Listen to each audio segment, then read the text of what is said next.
राजा विक्रमादित्य ने श्मशान भूमि में जाकर पेड़ से बेताल को उतारकर अपने कंधे पर रखा और अपनी राह पर चल पड़े। रास्ते में बेताल ने अपनी आदत के अनुसार एक और कहानी सुनानी शुरू की।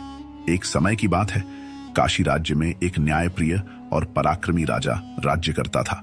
उसकी ख्याति दूर दूर तक फैली थी। राजा का एक युवा और गुणी पुत्र था। राजा ने उसकी शिक्षा दीक्षा में कोई कसर नहीं छोड़ी। एक दिन राज्य के पास के जंगल में शिकार के लिए जाते हुए राजकुमार ने एक सुंदर स्त्री को देखा। वह स्त्री बहुत ही साधारण वस्त्र पहने थी, लेकिन उसकी सुंदरता और तेजस्विता ने राजकुमार का मन मोह लिया।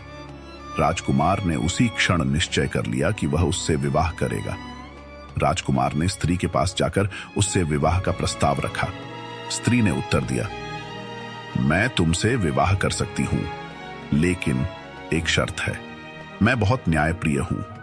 यदि मैं देखूं कि तुमने या तुम्हारे परिवार ने कभी किसी के साथ अन्याय किया है, तो मैं तुम्हें छोड़कर चली जाऊंगी। राजकुमार ने उसकी शर्त स्वीकार कर ली और दोनों का विवाह हो गया। कुछ समय बाद राज्य में एक बड़ा विवाद उत्पन्न हुआ। एक व्यापारी ने राजा के दरबार में शिकायत की कि उसके यहां से चोरी हो गई है। उस चोरी का आरोप राज्य के एक सैनिक पर लगा। सैनिक ने अपने बचाव में कहा कि उसने कुछ भी चोरी नहीं की है। मामला राजा के पास पहुंचा। राजा ने सैनिक को दंड देने का आदेश दिया, लेकिन सैनिक ने बार बार अपनी निर्दोषता की दुहाई दी।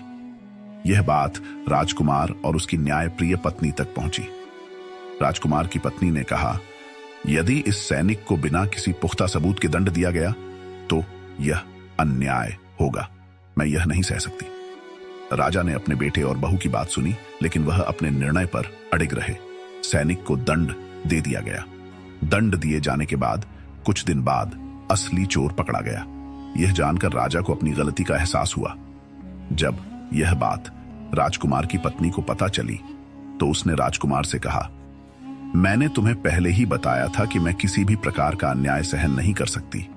तुम्हारे परिवार ने एक निर्दोष को दंड दिया, इसलिए अब मैं तुम्हें छोड़कर जा रही हूं। यह कहकर वह स्त्री वहां से चली गई। बेताल ने राजा विक्रम से पूछा, हे राजा विक्रम, बताओ इस कहानी में सबसे बड़ा दोषी कौन है, राजा, राजकुमार या न्यायप्रिय स्त्री? राजा विक्रम ने सोचकर उत्तर दिया, इस घटना का सबसे बड़ा दोषी राजा है, क्योंकि वह राज्य का न्यायाधीश है। उसे बिना जांच पड़ताल के निर्णय नहीं देना चाहिए था। न्यायप्रिय स्त्री ने अपने सिद्धांतों का पालन किया और राजकुमार अपनी स्थिति में असहाय था। दोष का भार राजा पर ही जाता है। जैसे ही राजा विक्रम ने सही उत्तर दिया, बेताल जोर से हंसा और बोला, तुमने जवाब दे दिया, इसलिए मैं फिर से चला।